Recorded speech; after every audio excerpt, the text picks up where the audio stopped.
Olá, pessoal, tudo bem? Meu nome é Maria Eduarda e o nosso grupo irá apresentar o contexto econômico de Getúlio Vargas no poder. Nosso grupo é composto por mim, pelo Fernando Rodrigues, a Giovana Bastos, o Leonardo Duarte, o Márcio Henrique e o Thiago Varela. Getúlio Dornelas Vargas foi um advogado, político e presidente do Brasil.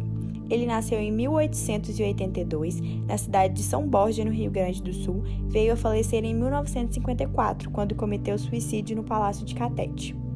Vargas fez sua carreira política no Rio Grande do Sul, assumiu a presidência em 1930, sendo o presidente que ficou mais tempo no poder.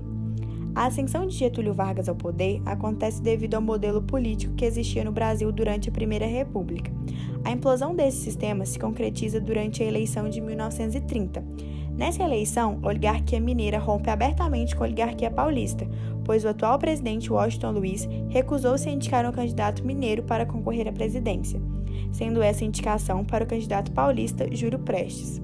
A disputa eleitoral travada entre Júlio Prestes e Getúlio Vargas teve como desfecho a vitória de Prestes. No entanto, mesmo derrotados, membros da chapa eleitoral de Vargas começaram a conspirar para destituir Washington Luiz do poder. Vargas, porém, havia aceitado a derrota. Essa conspiração tornou-se rebelião de fato quando João Pessoa, vice de Getúlio Vargas, foi assassinado em Recife por João Dantas. O assassinato de João Pessoa não tinha nenhuma relação com a eleição disputada, mas o acontecido foi utilizado como pretexto para que o levante militar contra Washington Luiz fosse iniciado.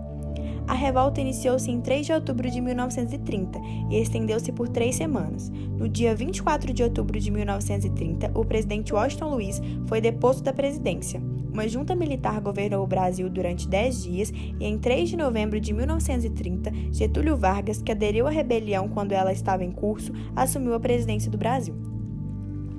A era Vargas é dividida em 3 governos, sendo eles Governo Provisório, de 1930 a 1934, Governo Constitucional, de 1934 a 1937 e, por fim, o Estado Novo, de 1937 a 1945.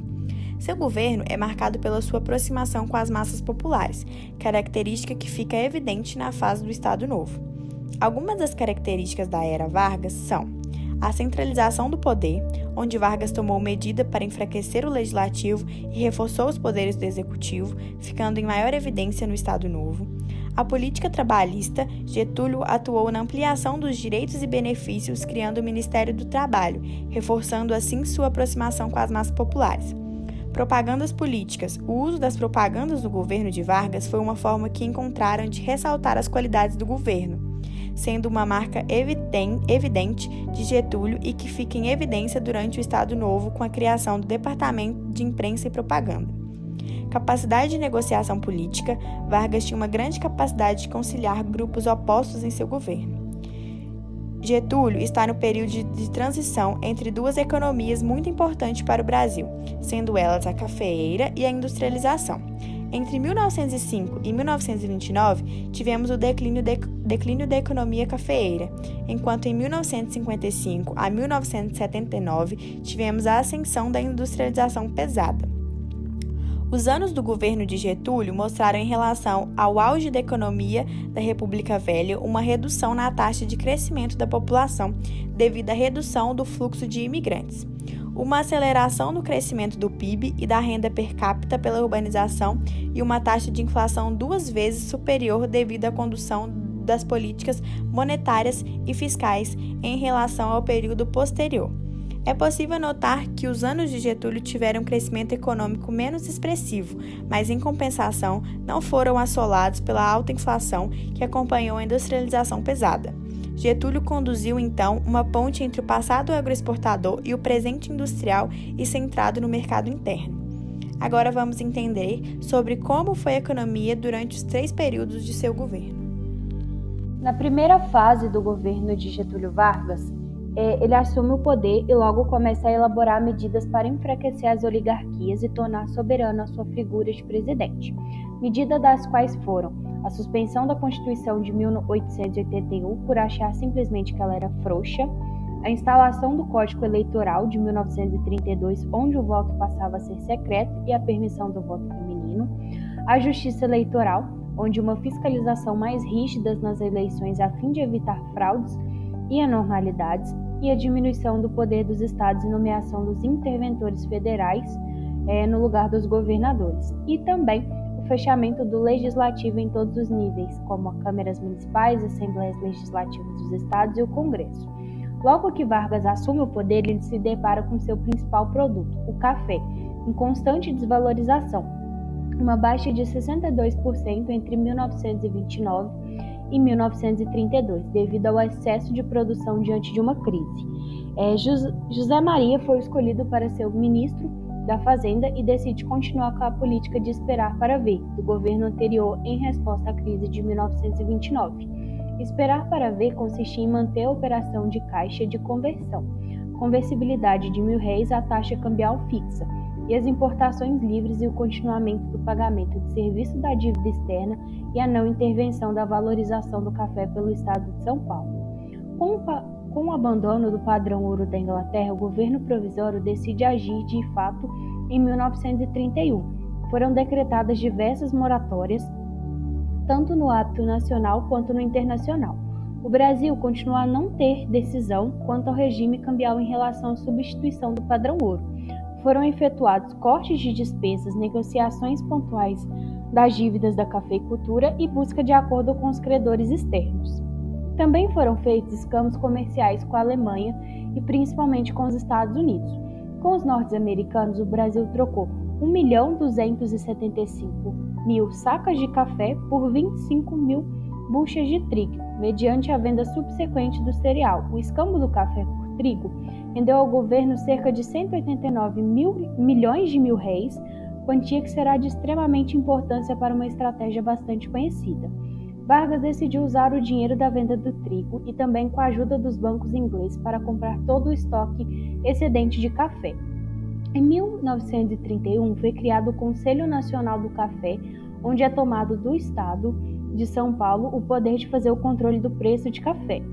Então, Vargas decide usar o dinheiro da venda do trigo para a compra de todo o estoque de café e o manejou da seguinte forma: 30% seria destinado à estocagem, 30% às exportações e a 40% à queima, o que o governo chamou de cota de sacrifício. Com essa medida foi possível a manutenção do preço do produto em um nível considerável aceitável.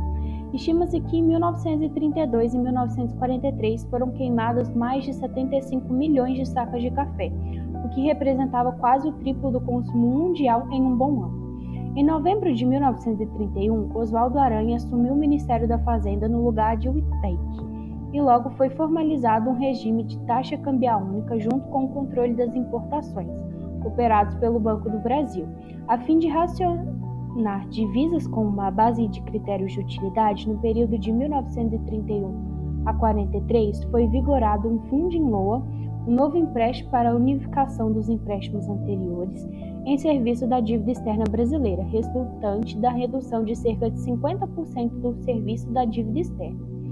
Voltando ao âmbito político, como vimos anteriormente, as oligarquias tiveram de fato seus poderes e influências diminuídos. Porém, as mesmas lideradas pelo Estado de São Paulo queriam uma maior participação política por afirmarem que a economia do país se sustentava em suas atividades. Além disso, era requisitada uma Constituição pelo fato de Getúlio Vargas ter suspendido a de 1881 e com isso governava quase que sem lei. Em 1932 ocorreu então a Revolução Constitucionalista. A Revolução Constitucionalista de 1932, conhecida também como Guerra Paulista, foi um movimento armado iniciado em 9 de julho e durou até 2 de outubro de 1932. Dados oficiais indicam a morte de 934 pessoas, embora haja estimativas não oficiais, que foram mortas mais de 2.200 pessoas. O conflito terminou com a rendição de São Paulo, porém Getúlio percebeu a necessidade de uma Constituição, sendo assim foi convocada uma Assembleia Constituinte para a elaboração da Constituição de 1934, mas voltaremos com isso daqui a pouco. Diante da seca do Nordeste, a Revolução Constitucionalista de 1932 foi exigido gastos governamentais pesados, o que levou ainda mais o déficit brasileiro. Na necessidade de ajudar e apaziguar o clima com os produtores cafeeiros, o governo promulgou a Lei do Reajuste Econômico, aonde no período de 1931 a 1943 foi vigorado o Fundo de LOA. Então, seria um novo empréstimo para a unificação dos empréstimos anteriores, né? Com a eleição de Roosevelt a presidente dos Estados Unidos de 1933 e suas medidas econômicas adotadas ajudaram a recuperação da economia mundial e a flexibilização de medidas intervencionistas, das quais o Brasil adotou. Com forte pressão de uma constituinte, em 1934 é criada uma nova Constituição. Os principais pontos da Constituição de 1934 foram a definição do Brasil como uma república federativa, a definição do sistema presidencialista com mandatos de 4 anos, sem direito à reeleição, oficialização do Código Eleitoral de 1932, o voto secreto e feminino, o ensino primário gratuito e obrigatório, as legislações trabalhistas e as eleições diretas, porém, a próxima seria por voto indireto. E um dia após a publicação da Constituição, Vargas foi eleito presidente do Brasil, iniciando assim o governo constitucional. Já na segunda fase do governo de Getúlio Vargas é o governo constitucional.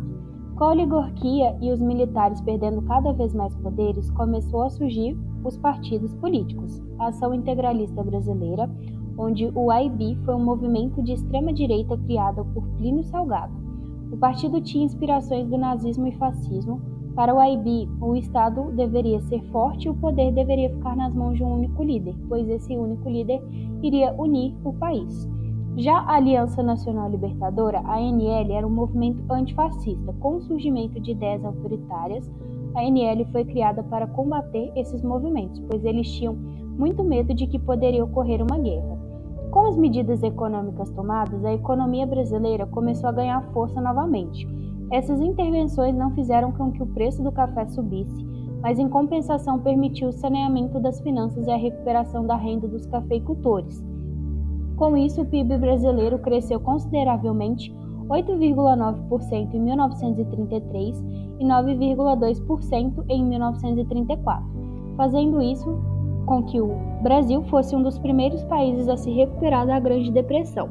Com o crescimento econômico brasileiro, proporcionou um aumento da procura de manufaturados nacionais, levando a um processo de substituição das importações. Para se ter uma ideia, entre 1933 e 1937, o produto industrial brasileiro de 11% a 17% anualmente durante esse período. Já a Intentona Comunista foi uma série de revoltas comunistas que aconteceu em todo o país.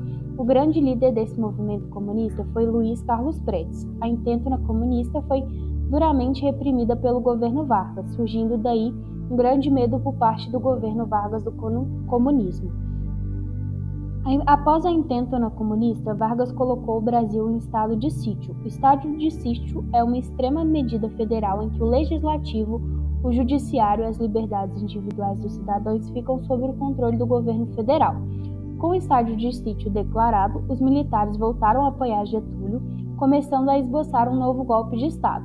Já com o apoio dos militares, restava então para Vargas adquirir o apoio da população para continuar no poder.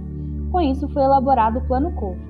O Plano Cohen foi atribuído a um judeu comunista, onde o mesmo planejava massacres, incêndios e atentados. Anos mais tarde, foi relevado que esse Plano Cohen foi desde sempre uma iniciativa por parte do governo para o Vargas ganhar apoio de sua população para continuar no poder.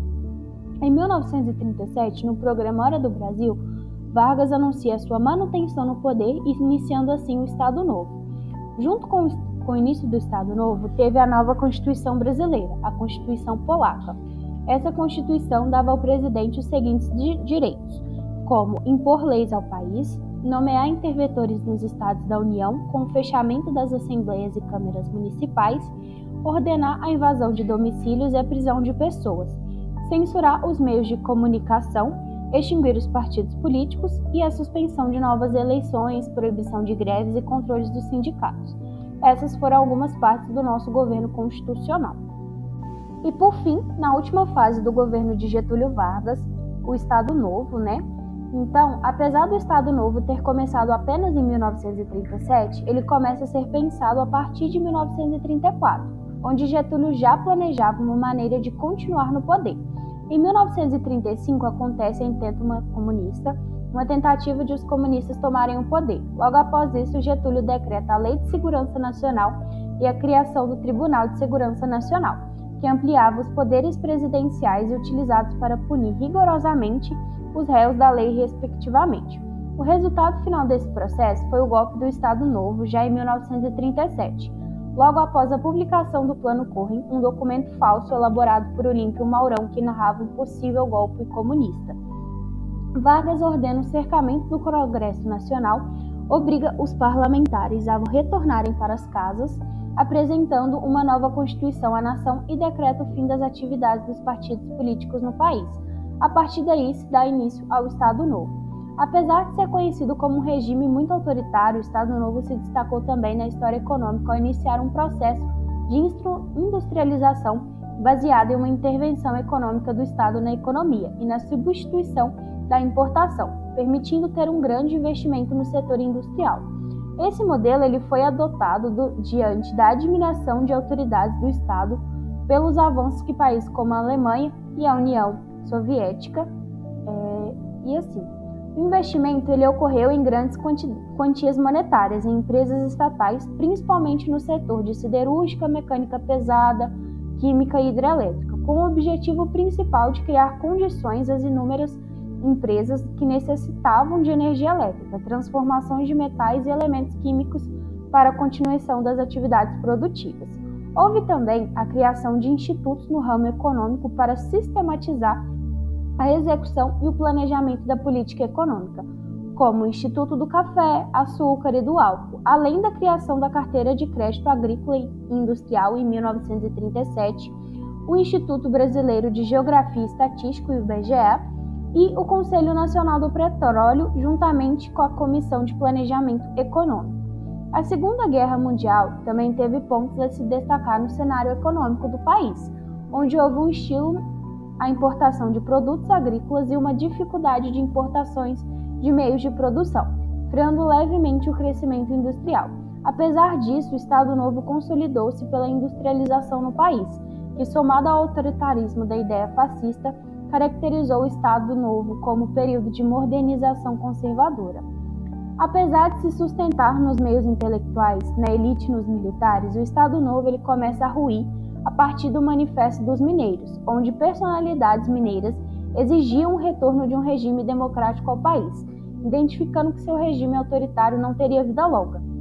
Vargas fortaleceu sua aproximação com os trabalhadores, além do decreto do salário mínimo em 1940, e em 1943 ele lança a Consolidação das Leis do Trabalho, a CLT, que ampliava os direitos dos trabalhadores urbanos. Apesar das melhoras nas leis trabalhistas em 1945, a pressão para que ocorresse uma eleição presidencial era tamanha que Vargas decretou o ato adicional que decretava que em até 90 dias seria marcada a data para a eleição. Com o desgaste de Vargas com liberais e militares cada vez maior, em outubro de 1945, militares cercam o Palácio Presidencial e dão o último ultimato, o forçando a renunciar à sua presidência. A decadência do governo de Getúlio Vargas. Quando falamos em decadência do governo Vargas, podemos dizer que ela se iniciou após a eleição de 2 de dezembro de 1945, que sucedeu o período do Estado Novo de Getúlio Vargas, que foi deposto do cargo de presidente, e após isso, Eurico Gaspar Dutra, candidato do PSD, recebeu o apoio de Getúlio nas eleições presidenciais e saiu vitorioso. Durante o mandato de Eurico, Vargas acompanhou os bastidores políticos para garantir seu retorno na eleição presidencial seguinte e conseguiu se eleger senador em 1945 pelo PSD no Rio Grande do Sul. No mandato seguinte, que durou de 1951 a 1954, Getúlio Vargas assumiu o poder, dessa vez de forma legítima e democrática, através do voto popular, se candidatando pelo partido político PTB, e também recebeu o apoio do Partido Social Progressista, vencendo a disputa com 48,73% dos votos, ficando na frente de Eduardo Gomes, do UDN, que recebeu 29,66%, Cristiano Machado, do PSD, que recebeu 21,49%, e João Mangabeira, do PSB, que recebeu 0,12% do total de votos. Após eleito presidente, a UDN atuou inconstantemente para impedir a posse de Getúlio e acionou o Supremo Tribunal Eleitoral, alegando que ele não havia alcançado a maioria absoluta dos votos, ou seja, 50%. Mas esse argumento da UDN não teve resultado positivo, pois a Constituição de 1946 não exigia isso. Podemos dizer que o segundo governo de Getúlio Vargas, também conhecido como a Quarta República, foi marcado por iniciativas na área social e econômica do país. Iniciativas essas que tinham grande presença do Estado com papel fundamental e central, com a finalidade de desenvolver o país com a industrialização e modernização. Mediante isso, Getúlio Vargas elaborou uma política de desenvolvimento baseada nas indústrias, e no primeiro ano do seu mandato, Vargas estabeleceu o monopólio estatal sobre o petróleo, por meio da campanha "O petróleo é nosso", surgindo assim a Petrobras, fazendo com que o governo conseguisse grande apoio do povo. Com o processo de modernização a todo vapor, o país se viu em meio a migrações do campo para a cidade, fazendo crescer o número de operários e classe média, fortalecendo o chamado movimento populista. O governo controlava as camadas da classe social e o Estado correspondia às necessidades da população. Porém, Vargas ficou diante de situações que exigiam modernização e reformas econômicas que foram além da capacidade do Estado. Durante o segundo mandato de Getúlio Vargas, ocorreram diversas manifestações populares pelo país, nas quais trabalhadores exigiam aumentos de salários e melhores condições de vida. Devido ao grande aumento desses movimentos populares, que já estavam fora do controle do Estado, a classe dominante sentiu-se ameaçada e discordou com o modo no qual o governo respondeu a esses movimentos. Mediante isso, se iniciava ali a decadência do governo Vargas. Diante desses fatos, as greves e protestos começaram a surgir, e com isso vieram as críticas e intrigas da oposição, desestabilizando o governo de Getúlio. E os grupos de oposição, que faziam parte da UDN, acusavam Vargas de estar planejando um golpe de regime socialista. Em 1954, João Goulart, que era o então ministro do Trabalho do governo de Vargas, concedeu um expressivo aumento de salário aos trabalhadores que recebiam salário mínimo. Mas essa iniciativa não foi bem aceita pelos grupos da oposição, e o governo recuou, fazendo com que João Goulart renunciasse ao cargo. Várias denúncias circulavam pelo país, entre elas a de que existiria um acordo entre Perón, Vargas e Goulart, no sentido de implantar no país uma república sindicalista. A partir desse momento, a oposição civil e militar retomou o movimento conspiratório que levaria o governo à crise de agosto e ao suicídio do presidente. A situação de Vargas em 1954 não era das melhores, e seu governo se enfraquecia. O exército conspirava contra ele, e a UDN fazia uma série de denúncias, muitas delas sendo falsas. Havia naquela época grandes nomes que se opunham ao governo Vargas e que investigavam casos de corrupção. O mais importante deles foi Carlos Lacerda, do jornal Tribuna de Imprensa, que investigou esses casos e ajudou o movimento antigetulismo a ganhar força. Mais adiante, Carlos Lacerda sofreu um atentado fracassado contra sua vida, o chamado crime da Rua de Tonerelos, onde estavam ele e seu segurança, o major da aeronáutica Rubens Florentino Vaz, que acabou falecendo, e Carlos Lacerda apenas se feriu. Pessoas ligadas a Getúlio estavam envolvidas no atentado. Getúlio, porém, não tinha relação alguma com o ocorrido.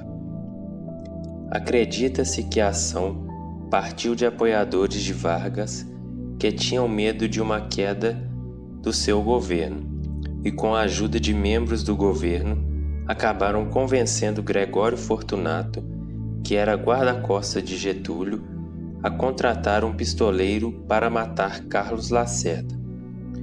Mediante esses fatos, ali se desencadeava a crise final do governo do presidente Getúlio Vargas. Após o acontecimento da Rua de Tonerelos, grupos da oposição obtiveram apoio da sociedade civil e das Forças Armadas e exigiram que o presidente renunciasse ao cargo. E assim, Vargas recebeu um ultimato assinado por Euclides Zenóbio da Costa, que era o ministro da Guerra. Após receber o ultimato, Getúlio Vargas, pressionado e isolado, escreveu uma carta-testamento no Palácio do Catete, na qual dizia as seguintes palavras, abre aspas, mais uma vez, as forças e os interesses contra o povo coordenaram-se e novamente se desencadeiam sobre mim. Não me acusam, insultam, não me combatem, caluniam e não me dão o direito de defesa. Precisam sufocar a minha voz e impedir a minha ação, para que eu não continue a defender, como sempre defendi o povo e principalmente os humildes. Sigo o destino que me é imposto, depois de decênios de domínio e expoliação dos grupos econômicos e financeiros internacionais. Fiz-me chefe de uma revolução e venci. Iniciei o trabalho de libertação e instaurei o regime de liberdade social. Tive de renunciar. Voltei ao governo nos braços do povo. A campanha subterrânea dos grupos internacionais aliou-se à dos grupos nacionais revoltados contra o regime de garantia do trabalho. A Lei de Lucros Extraordinários foi detida no Congresso. Contra a justiça da revisão do salário mínimo se desencadearam os ódios. Quis criar liberdade nacional na potencialização das nossas riquezas através da Petrobras, e mal começa esta a funcionar, a onda de agitação se avoluma. A Eletrobras foi obstaculada até o desespero. Não querem que o trabalhador seja livre. Não querem que o povo seja independente. Assumiu o governo dentro da espiral inflacionária que destruía os valores do trabalho. Os lucros das empresas estrangeiras alcançavam até 500% ao ano. Nas declarações de valores do que importávamos, existiam fraudes constatadas de mais de 100 milhões de dólares por ano. Veio a crise do café. Valorizou-se o nosso principal produto. Tentamos defender seu preço e a resposta foi uma violenta pressão sobre a nossa economia, a ponto de sermos obrigados a ceder. Tenho lutado mês a mês, dia a dia, hora a hora, resistindo a uma pressão constante, incessante, tudo suportando em silêncio, tudo esquecendo, renunciando a mim mesmo para defender o povo que agora se queda desamparado. Nada mais vos posso dar a não ser meu sangue. Se as aves de rapina querem o sangue de alguém, querem continuar sugando o povo brasileiro, eu ofereço em holocausto a minha vida. Escolho esse meio de estar sempre convosco. Quando vos humilhares, sentireis minha alma sofrendo ao vosso lado. Quando a fome bater à vossa porta, sentireis em vosso peito a energia para a luta por vós e vossos filhos. Quando vos vilipendiarem, sentireis no pensamento a força para a reação. Meu sacrifício vos manterá unidos, e meu nome será a vossa bandeira de luta. Cada gota do meu sangue será uma chama imortal na vossa consciência, e manterá a vibração sagrada para a resistência. Ao ódio respondo com perdão, e aos que pensam que me derrotaram respondo com a minha vitória. Era escravo do povo e hoje me liberto para a vida eterna. Mas esse povo de quem fui escravo não mais será escravo de ninguém. Meu sacrifício ficará para sempre em sua alma, e meu sangue será o preço do meu resgate. Lutei contra a expoliação do Brasil. Lutei contra a expoliação do povo. Tenho lutado de peito aberto. O ódio, as infamas, a calúnia não abateram meu ânimo. Eu vos dei a minha vida, agora vos ofereço a minha morte. Nada receio. Serenamente dou o primeiro passo no caminho da eternidade e saio da vida para entrar na história. Fecha aspas. Houve muitas controvérsias sobre a veracidade dessa carta. Sua autoria chegou a ser relacionada ao jornalista José Soares Maciel Filho, que era o redator de grande parte dos discursos de Getúlio. Segundo Lutero Vargas, filho do presidente, o jornalista confirmou que datilografou o texto manuscrito que lhe foi entregue pelo presidente. A carta foi encontrada no dia 24 de agosto de 1954, próximo ao corpo de Getúlio Vargas, que após escrevê-la, suicidou-se em seu quarto no Palácio do Catete, com um tiro no coração, colocando fim à era Vargas.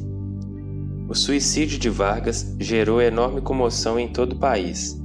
Apoiadores do seu governo foram às ruas prestar homenagens e mostrar sua indignação contra os perseguidores.